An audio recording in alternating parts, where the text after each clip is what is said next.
नमस्कार किसान भाइयों। मैं आपको आज स्वामीनाथन आयोग नेशनल कमीशन ऑन फार्मर्स की जानकारी देता हूँ। एम.एस. स्वामीनाथन की अध्यक्षता में राष्ट्रीय किसान आयोग का गठन किया गया था 2004 में। 18 नवंबर 2004 को किया गया था।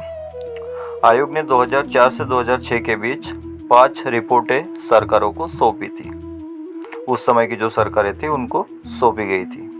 आयोग का मुख्य उद्देश्य था किसानों की आय बढ़ाना, खेती को लाभकारी बनाना, किसान आत्महत्याओं को रोकना, कृषि लागत कम करना, किसानों को उचित मूल्य और सुरक्षा देना। आयोग की प्रमुख सिफारिशें: एमएसपी न्यूनतम समर्थन मूल्य, एमएसपी प्लस C2 लागत प्लस 50% लाभ। C2 लागत में बीज, खाद, मजदूरी, सिंचाई, मशीन, भूमि का किराया और पूंजी का ब्याज आदि शामिल होते हैं। किसानों को कानूनी एमएसपी की गारंटी मिले। सस्ती और आसान कृषि ऋण व्यवस्था हो। फसल बीमा सभी किसानों तक प्रभावी ढंग से पहुँचे। सिंचाई, भंडारण, कोल्ड स्टोरेज और ग्रामीण बाजार का विकास हो। भूमिहीन और छोटे किसानों के लिए विशेष योजनाएं बनाई जाए। जल संरक्षण और मृदा मिट्टी स्वास्थ्य पर विशेष ध्यान दिया जाए। कृषि अनुसंधान और तकनीक किसानों तक पहुंचाई जाए। महिला किसानों को कानूनी पहचान और अधिकार दिए जाए। कृषि जोखिम कम करने के लिए सरकारी सुरक्षा तंत्र मजबूत किए जाए। C2 लागत में शामिल बीज, खाद व कीटनाशक, मजदूरी, सिंचाई, मशीनरी खर्च, डीजल, बिजली, भूमि का किराया, भले ही जमीन अपनी हो, पूंजी पर ब्याज। आयोग का महत्व: इसे भारत में किसानों के हित में सबसे महत्वपूर्ण आयोगों में से एक माना जाता है।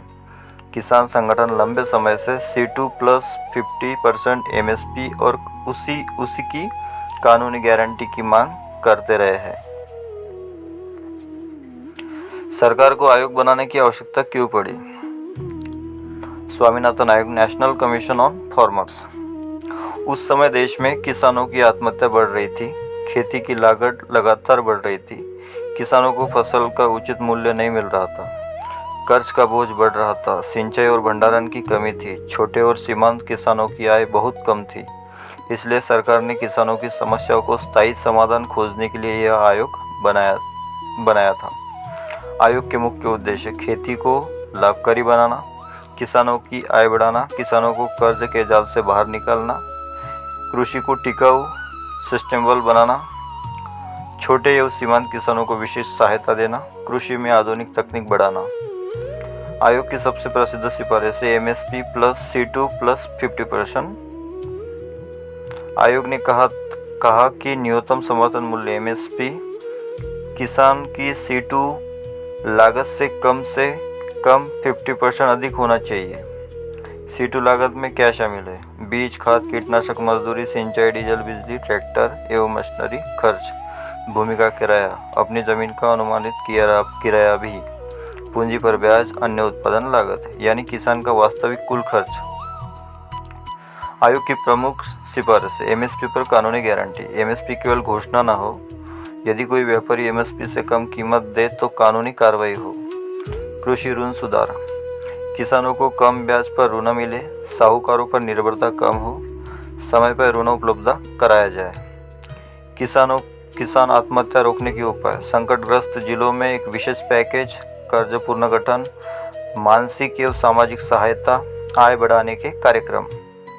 सिंचाई: हर खेत तक पानी पहुँचे, वर्षा जल संरक्षण, ड्रिप और स्प्रिंकलर जैसी आधुनिक सिंचाई को बढ़ावा दिया जाए। मिट्टी का स्वास्थ्य: प्रत्येक किसान को सॉइल हेल्थ कार्ड मिले, मिट्टी परीक्षण नियमित हो, जैविक पदार्थ बढ़ाने पर जोर। बीज सुधार: अच्छी गुणवत्ता वाले बीज हो, स्थानिक बीजों का संरक्षण हो, किसानों के बीज अधिक सुरक्षित रहे। फसल बीमा: सभी किसानों को बीमा मिले, प्राकृतिक आपदा में त्वरित मुआवजा मिले, दावा प्रक्रिया सरल हो। बाजार सुधार: किसानों को सीधे बाजार तक पहुंच मिले, बिचौलियों की भूमिका कम हो, आधुनिक मंडियां विकसित हो। भंडारण: गांव में गोदाम बने, कोल्ड स्टोरेज की सुविधा मिले, किसान मजदूरी मजबूरी में सस्ती फसल बिक्री ना करे। महिला किसानों को कानूनी पहचान मिले, भूमि अधिकार मजबूत हो, प्रशिक्षण और ऋण की सुविधा मिले। छोटे और सीमांत किसानों के लिए अलग योजनाएं, किसान उत्पादन संगठन एफपीओ को बढ़ावा। प्राकृतिक संसाधन, जल संरक्षण, मिट्टी संरक्षण, जैव विविधता और संरक्षण। कृषि अनुसंधान, नई तकनीक किसानों तक पहुँचे, जलवायु परिवर्तन के अनुरूप खेती विकसित हो। पशुपालन और डेयरी, खेती के साथ पशुपालन को बढ़ावा दिया जाए, दूध, मछली, बकरी पालन आदि से अतिरिक्त आय बढ़ाई जाए। ग्रामीण रोजगार, कृषि आधारित उद्योग, खाद्य प्रसंस्करण इकाइयाँ, ग्रामीण युवाओं को रोजगार। आयोग की 5 प्रमुख रिपोर्टें। आयोग ने कुल 5 रिपोर्ट प्रस्तुत की, जिनमें शामिल विषय थे: किसान संकट का विश्लेषण, भूमि, जल और प्राकृतिक संसाधन, कृषि उत्पादकता और प्रतिस्पर्धा, खाद्य सुरक्षा, किसानों की आय और समग्र कृषि सुधार। आयोग की प्रमुख मांगे थी: एमएसपी की कानूनी गारंटी, C2+ 50% मूल्य निर्धारण, सस्ती कृषि ऋण व्यवस्था, सार्वभौमिक फसल बीमा, सिंचाई विस्तार, महिला किसानों के अधिकार, किसान आयोगों का गठन, कृषि को लाभकारी व्यवसाय बनाना। क्या सभी सिफारिशें लागू हुई? पूरी तरह नहीं।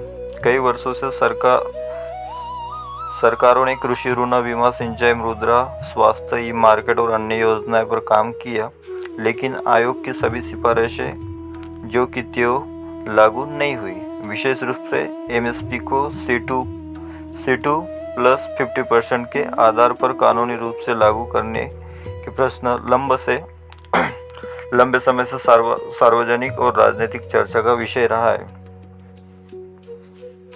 यदि किसान को उसकी पूरी लागत का उचित मूल्य नहीं मिलेगा तो खेती टिकाऊ और लाभकारी नहीं बन सकती। भारत में किसान संकट क्यों बढ़ा? 2000 के दशक में शुरुआती में भारत का किसान गंभीर संकट से गुजर रहा था। देश के कई राज्यों, विशेषकर महाराष्ट्र, आंध्र प्रदेश, कर्नाटक, विदर्भ और तेलंगाना क्षेत्र में किसानों की आत्महत्या लगातार बढ़ रही थी।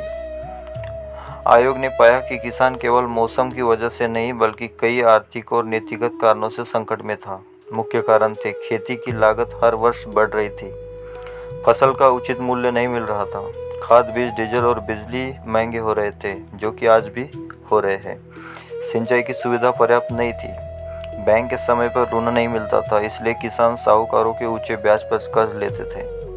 प्राकृतिक आपदाओं का पूरा जोखिम किसान पर था। कृषि नीति का केंद्र उत्पादन बढ़ाना था, किसान की आय बढ़ाना नहीं। आयोग ने स्पष्ट लिखा, यदि किसान की आय सुरक्षित नहीं होगी तो देश की खाद्य सुरक्षा भी लंबे समय तक सुरक्षित नहीं रह सकती। इसलिए भारत सरकार ने 18 नवंबर 2004 को राष्ट्रीय किसान आयोग, नेशनल कमीशन ऑन फार्मर्स का गठन किया।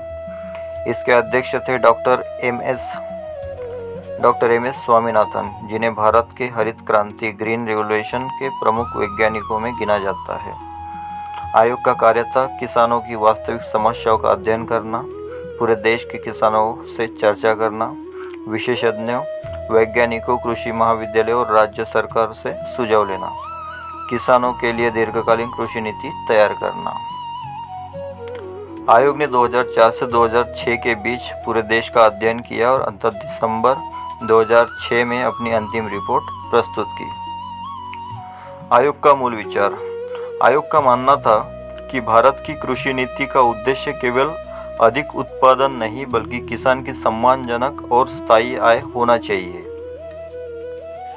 इसी सोच से आगे चलकर आयोग ने एमएसपी, कृषि ऋण, सिंचाई बीमा, महिला किसान, भूमि सुधार और कृषि बाजारों पर विस्तृत सिफारिशें दी।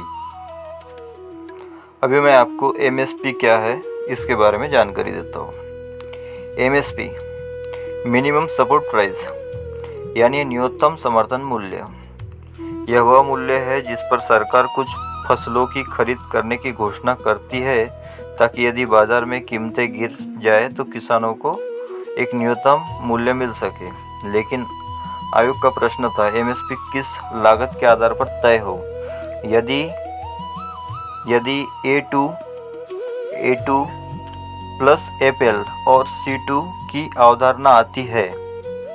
A2 लागत क्या होती है?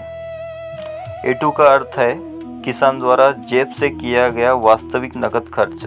इसमें शामिल है बीज खरीद, खाद एवं उर्वरक, कीटनाशक, डीजल, बिजली, सिंचाई, ट्रैक्टर या मशीन किराया, मजदूरों की मजदूरी, बैंक ऋण का ब्याज, अन्य नकद कृषि खर्च।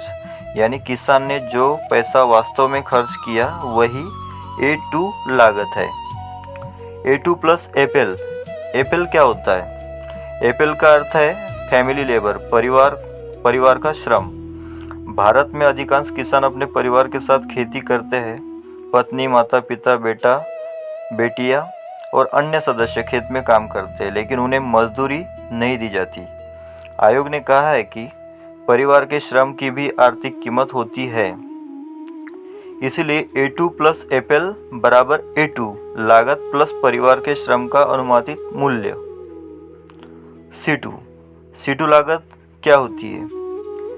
यही सबसे व्यापक और वास्तविक लागत मानी जाती है। इसमें शामिल है A2 लागत, परिवार के श्रम, FL का मूल्य, अपनी भूमि का अनुमानित किराया यदि जमीन अपनी है तब भी, अपनी पूंजी पर ब्याज, अर्थात C2 plus A2 plus FL plus भूमि का किराया प्लस पूंजी पर ब्याज।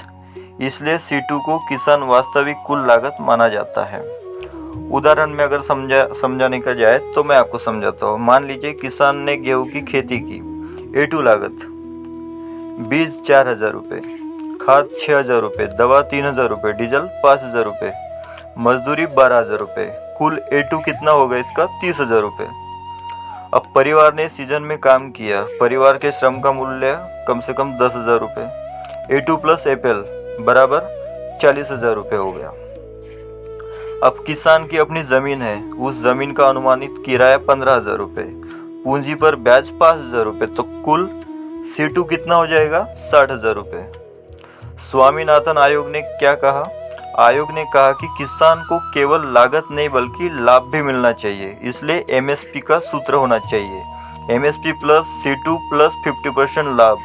यदि C2 60,000 है तो 50% लाभ यानी 30,000 रुपये। इस प्रकार MSP 90,000 रुपये हो जाएगी। आयोग का तर्क था कि कोई भी व्यवसाय बिना लाभ के लंबे समय तक नहीं चल सकता। खेती भी एक आर्थिक गतिविधि है, इसलिए किसान को उसकी वास्तविक लागत पर उचित लाभ मिलना चाहिए।